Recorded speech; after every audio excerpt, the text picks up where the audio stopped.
ইথুজার প্রধান লক্ষণগুলোর দিকে তাকালে আমরা দেখতে পাবো বমি, গ্রীষ্মকালীন ডায়রিয়া, খিঁচুনি ও দাঁত ওঠার সময়কার সমস্যাগুলো।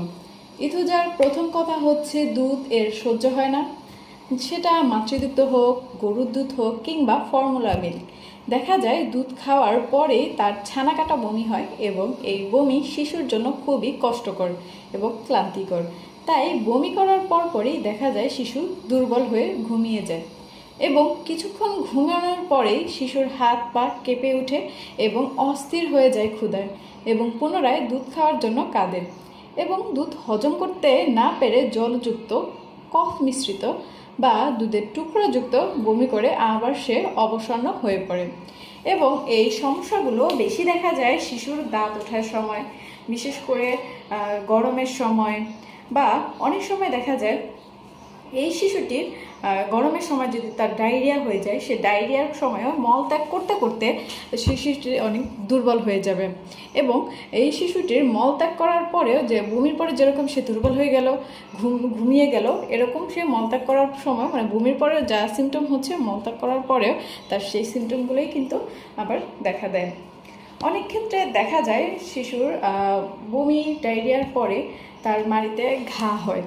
ইথুজার শিশুদের নাকের ডগাতে হারপেটিক ইরেপশন থাকে, মানে সেটা অনেকটা লাল।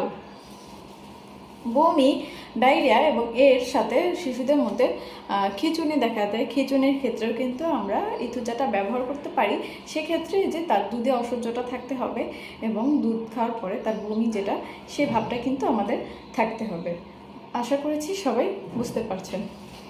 ইথুজার শিশুরা এরা হচ্ছে কুকুর, বিড়াল, পোষা প্রাণী, এদেরকে খুবই ভালোবাসে এবং প্রাপ্তবয়স্কদের ক্ষেত্রে ইথুজার একটা সিমটম আছে, সেটা হচ্ছে দুধ জাতীয় খাবার খাওয়ার পরে বা গরমকালে গরম লাগার পরে যদি ডায়রিয়াটা হয় এবং সেই ডায়রিয়ার রোগী যদি অনেক দুর্বল হয়ে যায় এবং তার মধ্যে যদি একটা ডিলিউশন ভাব দেখা যায় এবং এর কি নষ্ট হচ্ছে ডিলিউশনের, এই রোগীটা ডিলিউশনে দেখবে কুকুর বিড়াল ছুটে পালাচ্ছে, মানে তার বিছানায় কুকুর বিড়াল পালাচ্ছে, এটা ঘুরে বেড়াচ্ছে, এটা সে দেখবে এবং দেখে সে ভয় পাবে, ভয় পেয়ে সে বিছানা থেকে লাফ দিয়ে পালাতে চাইবে। এটা হচ্ছে ইথুজার একটি কি সিমটমস। বলছিলাম আমি ডক্টর ফাতিমা মনি। আশা করি আমরা অল্প কথায় ইথুজাকে বুঝতে পেরেছি এবং ব্যবহার করতে পারবো। চাইলে স্ক্রিনে দেওয়া নাম্বারে হোয়াটসঅ্যাপে যোগাযোগ করতে পারেন ফ্রি কনসালটেন্সির জন্য এবং চেম্বারের ঠিকানা আমি ডিসক্রিপশন বক্সে দিয়ে দেবো। ভালো থাকবেন সবাই। আসসালামু আলাইকুম।